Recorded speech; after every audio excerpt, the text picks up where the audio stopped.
साथियों नमस्कार, मैं विनय आपका स्वागत करता हूं आपके अपने YouTube channel our past and future पर। साथियों आज हम लोग देखने वाले हैं हड़प्पा काल और वैदिक काल में अंतर। ये हमारा एक एक्सक्लूसिव वीडियो है। यहाँ हम लोग किन्हीं भी किताबों से अलग थोड़ी चर्चा करेंगे और ये देखेंगे कि दो सभ्यताओं में कैसे अंतर पाया जाता है इनमें। तो चलिएगा बिना किसी देर के हम लोग चलते हैं हड़प्पा सभ्यता और वैदिक सभ्यता पर। और एक रिक्वेस्ट और है कि अगर आप लोगों ने हड़प्पा सभ्यता और वैदिक सभ्यता को अगर ना कंप्लीट किया हो तो एक बार आप पहले इसको ज़रूर कंप्लीट कर लीजिएगा, उसके बाद ही आप लोग इसको करने की सोचिएगा। तो चलिएगा देखते हैं हड़प्पा सभ्यता और वैदिक सभ्यता में अंतर। तो चलते हैं। मैंने यहाँ पर एक कॉलम डिज़ाइन कर दिया है जिसमें एक तरफ हड़प्पा सभ्यता और दूसरी तरफ वैदिक सभ्यता आपके सामने लिखी हुई है। कुछ 15-20 जो अंतर हैं खास वो हम लोग देखेंगे। हालांकि अंतर के साथ साथ समानता भी इन दोनों में है, तो वो भी हम लोग देख लेंगे बाद में। चलिएगा तो देख लेते हैं। हड़प्पा सभ्यता में जो पहला पॉइंट है वो ये है कि एक शहरी और नगरीय सभ्यता थी। साथियों आप लोग देखेंगे कि खुदाई के दौरान जो अवशेष मिले हैं उससे एक परिपक्व सभ्यता के अवशेष मिलते हैं और बड़े बड़े शहर होने के प्रमाण भी मिलते हैं। आप देख सकते हैं कि हड़प्पा, मोहनजोदड़ो जैसे बड़े शहर यहाँ पर मिल जाते हैं। और दूसरी तरफ वैदिक सभ्यता एक ग्रामीण सभ्यता थी और यहाँ पर आपको कृषि और पशुपालन से जुड़ी हुई चीज़ें ही मिलती हैं और किसी भी शहर या बड़ी चीज़ के होने के यहाँ प्रमाण नहीं मिलते हैं। तो पहली बात तो ये है। चलिएगा अगली बात पे देखते हैं। दूसरी बात यह है कि उद्योग धंधे और व्यापार इसका प्रमुख कार्य था। इस सभ्यता के लोगों का वो इसको प्रेफर करते थे और इन्हीं से ख़ास तौर से काम करते थे। हालांकि ऐसा नहीं हुआ कि जो मूल तत्व है, जो कृषि और पशुपालन है, किसी भी राज्य विशेष की आय का स्रोत, तो वो अलग नहीं हो सकता, लेकिन फिर भी जो मुख्य रूप से देखा गया उद्योग धंधे और व्यापार ये लोग करते थे और इसी वजह से ये शहरी और नगरीय सभ्यता थी। और दूसरी तरफ वैदिक सभ्यता आप लोग देखेंगे तो ये कृषि प्रधान सभ्यता थी और पशुपालन का तो सीधा सीधा संबंध जाता है कृषि से। जहाँ कृषि होगी वहाँ पशुपालन का रोल बढ़ जाता है। हालांकि आज के मशीनरी युग में ये थोड़ी सी कमी आई है पशुपालन में, तो ये थोड़ी सी देखने वाली बात है।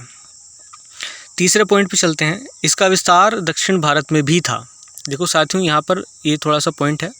उत्तर भारत में तो था ही, लेकिन दक्षिण भारत के भी एक दो स्थल यहाँ से मिल जाते हैं। जैसे आप लोग देखेंगे कि गोदावरी नदी के तट पर जो दाइमाबाद है वो भी ये बताता है कि इसका विस्तार थोड़ा बहुत या कमोबेश दक्षिण भारत में भी था। जबकि जब आप पढ़ेंगे वैदिक काल तो इसका पूरी तरीके से जो क्षेत्र था वो उत्तर भारत ही रहा। हालांकि क्षेत्र विस्तार के मामले में कोई ज़्यादा विशेष अंतर था नहीं, लेकिन फिर भी दक्षिण भारत तक अगर देखें तो इसकी कोई बस्ती वैदिक काल में नीचे नहीं मिलती है। चलिएगा, साहित्य का प्रचलन ज़्यादा नहीं था।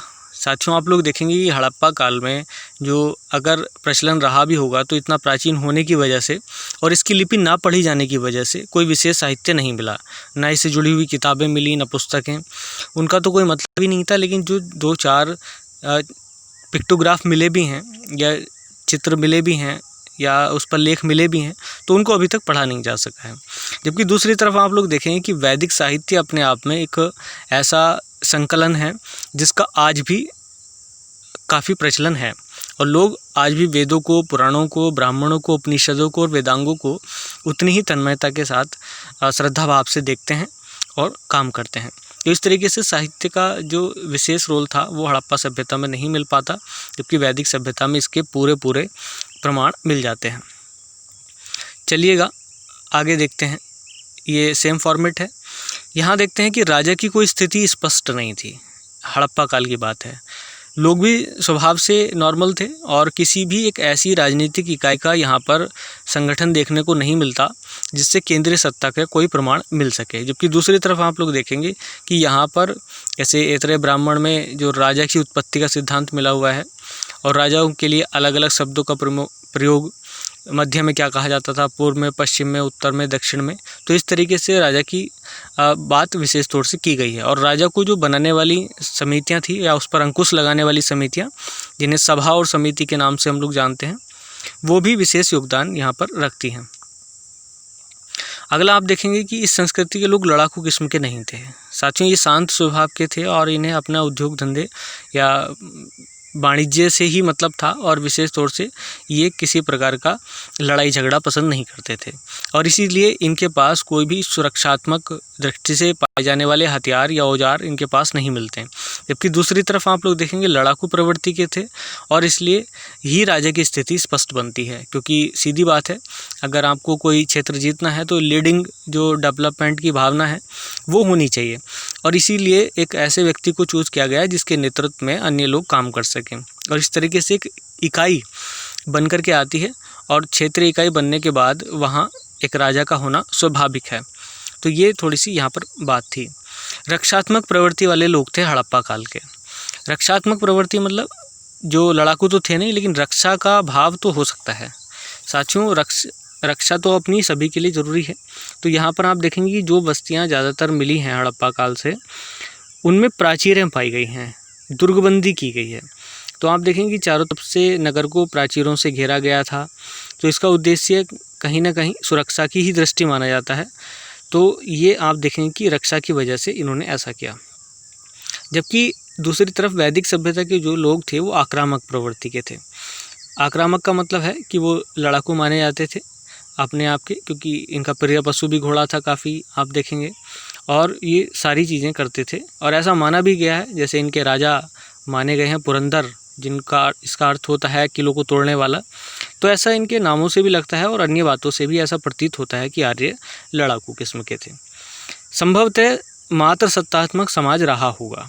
साथियों, ये बात तो क्लियर है कि जो चीज़ें मिली हैं वहाँ से, ज़्यादातर जैसे मूर्तियाँ मिली हैं वो स्त्रियों की ही मिली हैं, ज़्यादातर चीज़ें जो जुड़ी हुई मिली हैं वो भी स्त्रियों से मिली हुई हैं। तो ऐसा लगता है कि ज़्यादातर जो समाज है वो मात्र सत्तात्मक रहा होगा, माता का प्रधान स्थिति रही होगी। और जबकि वैदिक काल में एक बात निकल कर के आती है कि एक पितृसत्तात्मक समाज था। आप लोग ये देखेंगे कि बेटी की तो कामना ही नहीं करते थे वो लोग, जबकि संतान चाहते थे तो संतान के रूप में केवल बेटे को ही देखना चाहते थे, पुत्र प्राप्ति के लिए ही यज्ञ किया करते थे। तो इस तरीके से हड़प्पा और वैदिक काल में ये भी एक माइनर सा अंतर है। चलिएगा, देवियों का अधिक महत्व है। साथियों, मैं अभी बात कर रहा था जिसमें मातृ देवी और अन्य देवियाँ, तो यहाँ पर मातृ सत्तात्मक होने का कारण एक ये भी निकल करके आता है। जबकि वैदिक सभ्यता में आप देखेंगे देवताओं का ज़्यादा रोल है पितृसत्तात्मक होने की वजह से, और देवताओं को 3 कोटि में भी बांटा गया था, आकाश, अंतरिक्ष और पृथ्वी के देवता करके। तो वो भी चीज़ें आप लोग देख सकते हैं। तो ये भी एक महत्वपूर्ण अंतर हड़प्पा और वैदिक काल में रहा है। चलिएगा, नेक्स्ट देखते हैं। पूज्य पशु जो रहा हड़प्पा काल में वो रहा कुबड़ वाला सांड। साथियों, इसके पीछे मान्यता क्या रही ये एक अलग बात है। हालांकि हम लोग शिव का जो वाहन है नंदी, उसके तौर पर भी इसको ले सकते हैं, क्योंकि रुद्र की भी बहुत सारी प्रतिमाएं मिली हैं, या पशुपति शिव की हड़प्पा काल से। और शिवलिंग आप लोग जानते हैं, तो कहीं ना कहीं संबंध उनका लॉर्ड रुद्रा से रहा है। तो ऐसा हो सकता है कि उन्हीं का सम्मान करने के लिए जो प्रिय पशु रहा, उनका वाहन जो कुबड़ वाला सांड है वो प्रिय रहा हो। जबकि वैदिक सभ्यता में जो पूज्य पशु रहा है वो है गाय। गाय की बहुत ज़्यादा साथियों इन्होंने बातें की हैं, गाय के लिए ही सारा काम होता था और ज़्यादातर चीज़ें जो जुड़ी हुई थी वो गाय से ही जुड़ी हुई थी। गाय को परमधन माना गया था उस समय, संपत्ति का तो कोई विशेष सिस्टम था नहीं, तो राज्य और पशुधन के रूप में ही ये लोग विशेष कार्य करते थे। प्रमुख देव या देवी मातृ देवी थी इनकी। साथियों, आप देखेंगे कि जो प्रमुख देवता ये इन्होंने शिरोमोर माना वो मातृ देवी को ही माना। मातृ देवी की लोगों ने अलग अलग तरीके से कल्पना की है, अलग अलग ढंग से उसका डिस्क्रिप्शन किया है, अलग अलग ढंग से उसको बताया है। हालांकि स्थिति क्लियर नहीं है, लेकिन आप लोग देखेंगे कि जो वैदिक काल में है, वैदिक काल में थोड़े से परिवर्तन भी आए। उस परिवर्तन के साथ साथ मैं आपको बता दूं, यहाँ पर ऋग्वैदिक काल में इनका प्रमुख देवता था इंद्र, लेकिन समय के साथ साथ ये बदलाव होता गया और उत्तर वैदिक काल में आते हुए प्रजापति इनका प्रमुख देवता हो गया। तो इस तरीके से आप लोग देखेंगे कि थोड़ा सा बदलाव ये भी यहाँ पर मिल जाता है। अगला आप देखेंगे, कोई विशेष सामाजिक व्यवस्था प्रतीत नहीं होती। सामाजिक व्यवस्था मायने कि कोई एक निश्चित पैटर्न हो जिसको किसी समाज को फॉलो करना हो, ऐसा कोई पैटर्न यहाँ पर नज़र नहीं आता। जबकि वैदिक काल में आप लोग देखेंगे कि 10वें मंडल में एक वर्ण व्यवस्था का जो उदाहरण मिलता है वो अपने आप में पूरे समाज को बांधने वाला मिलता है। और लगभग कुछ समय तक उसको पूरी तरीके से पालित भी किया गया और उसको पहचान भी दी गई। तो आप लोग ये ध्यान रखेंगे कि ऋग्वेद के 10वें मंडल में जो वर्ण व्यवस्था दी गई है, ब्राह्मण, क्षत्रिय, वैश्य और शूद्र, इस तरीके की, वो हड़प्पा काल में कोई नज़र नहीं आती है। इसकी लिपि संभवतः भाव चित्रात्मक रही। लिपि मतलब लिखने का ढंग, भाषा को या अपनी बातों को बताने का ढंग। तो भाव चित्रात्मक, जैसा भाव रहा वैसे ही चित्र बना दिया, पिक्टोग्राफिक आप इसको कह सकते हैं। तो आप देखेंगे कि अभी पढ़ा न जाने की वजह से पूरी तरीके से क्लियर तो नहीं हो पाया है, लेकिन फिर भी ये कह सकते हैं आप लोग कि कुछ न कुछ जानकारी तो इनको रही होगी। तो इस संबंध में अभी पूरी हम लोग चर्चा नहीं कर रहे हैं, क्योंकि अभी जानकारी स्पष्ट नहीं है किसी भी चीज़ को लेकर के, लेकिन इसका आप ध्यान रखेंगे। और यहाँ पर वैदिक काल में जो व्यवस्था थी वो मौखिक व्यवस्था थी। साथियों, किताबें नहीं लिखी गई थी। लेखन कला का विकास तो बुद्ध काल तक आते आते हुआ, लेकिन उस समय तक जो ग्रंथों का संकलन किया जाता था तो वो होता था गुरु से शिष्य की तरफ, यानी कि गुरु ऐसे ही शिष्य को ज्ञान देते थे और शिष्य ऐसे ही उसको कंठस्थ कर लेते थे, और इस तरीके से वो ज्ञान पीढ़ी दर पीढ़ी चलता रहता था। और बाद में जब लेखन कला विकसित हुई तो इन ग्रंथों का लिखना शुरू हो गया, और जैसे जैसे अपना अनुभव रहा वैसे वैसे लोगों ने लिख दिया। जैसे आप स्मृतियाँ देखते हैं, पुराने अनुभव के आधार पर उन्होंने इस चीज़ को लिख डाला।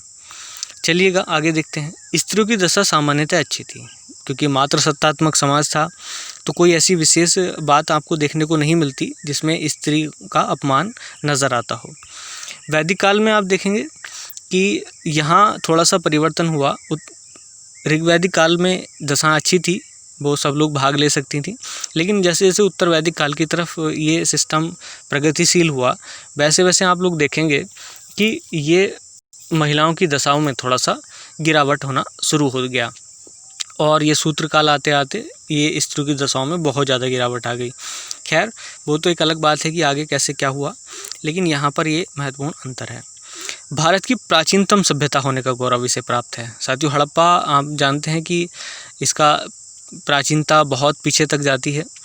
तो आप आज ये होमवर्क भी है, आप लोग ये कमेंट बॉक्स में लिख करके बताएं कि हड़प्पा सभ्यता का टाइम पीरियड कब से कब तक रहा है, और वैदिक सभ्यता का भी, ताकि आप लोग यहाँ पर एक एग्जामाइन कर सकें। तो हड़प्पा काल से तो आप ये पता लगा ही सकते हैं कि एक प्राचीनतम सभ्यता है, और इसे भारत की प्राचीनतम सभ्यता होने का गौरव भी प्राप्त है। वहीं दूसरी तरफ आप देखेंगे कि ये वैदिक काल की जो सभ्यता है ये उतनी प्राचीन तो नहीं है जितनी हड़प्पा कालीन की है, परंतु भारतीय लोगों पर इसका जो असर पड़ा वो हड़प्पा काल से कहीं ज़्यादा विस्तृत है। तो आप लोग देखेंगे कि आज जो हिंदूवादी लोग हैं वो सारे इसी काल से निकल कर के आए, वैदिक काल से, और उसी का आज तक भी वो पालन पोषण करते चले आ रहे हैं। तो अपने प्रभाव के आधार पर देखें तो वैदिक काल या वैदिक सभ्यता ज़्यादा प्रभावी रही, और प्राचीनता के हिसाब से देखें तो हड़प्पा सभ्यता अपने आप में एक अलग सभ्यता थी। और एक नोट पॉइंट यहाँ पे साथियों मैंने लिखा है, ये तो अंतर हो गए इस प्रकार से, आप लोग जो ऊपर वाले सारे अंतर हैं उसको एक बार देख लीजिएगा। नोट पॉइंट में ये लिखा हुआ है, ऐसा नहीं है कि केवल अंतर यही है कि अंतर ही है इनमें, इसके साथ समानता भी दोनों संस्कृतियों में देखने को मिल जाती हैं। बहुत सारी समानताएं हैं, और मैं उन समानताओं को अगली वीडियो में लेकर के हाजिर होऊंगा। तब तक आप लोग इसको अच्छी तरीके से एक बार क्लासीफाई कर लें, और पिछली वीडियो को एक बार और जरूर देख लें। तो उससे होगा क्या कि आपका जो हड़प्पा काल है, उसके बाद वैदिक काल है, और वैदिक काल और हड़प्पा सभ्यता में जो अंतर है वो, और समानताएं हैं वो आपके पूरे टॉपिक कवर हो जाएंगे। साथियों, मैं वीडियो को बड़ा नहीं करना चाहता, बस इसी उद्देश्य के साथ कि आप लोग कम समय में ज़्यादा अच्छा सीख सकें, यही मेरा प्रयास है। और बस आज के लिए तो इतना ही। आगने वाली वीडियो का इंतज़ार करिएगा। तब तक के लिए जय हिंद, जय भारत।